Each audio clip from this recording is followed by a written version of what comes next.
como profesor que se triplica el presupuesto de educación en este país. Abrazar a...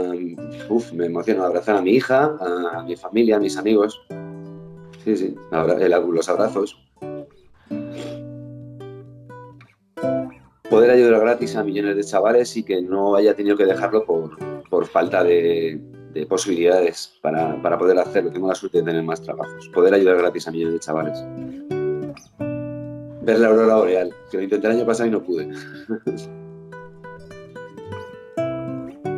Mi peor miedo, que le pase algo a mi hija.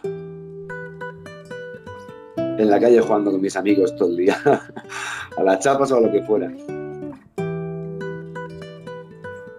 El ver series y películas, el cine me apasiona.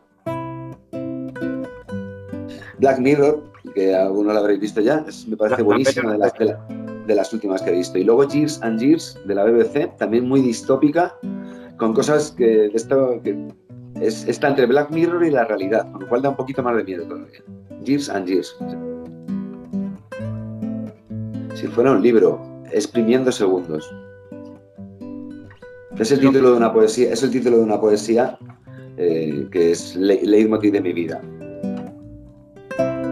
La sonrisa de un chaval cuando has conseguido inculcar en él la curiosidad o las ganas de estudiar o de ser mejor.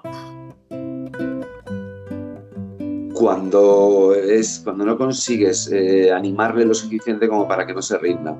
Esa frustración es dura, porque a veces no tienes todas las respuestas. Y aparte, ser profesor también es una de esas profesiones que te llevas también los problemas a casa y que no puedes ser profesor durante 8 horas lectivas y ya, sino que es una cosa que... Sí, de todo o ser periodista.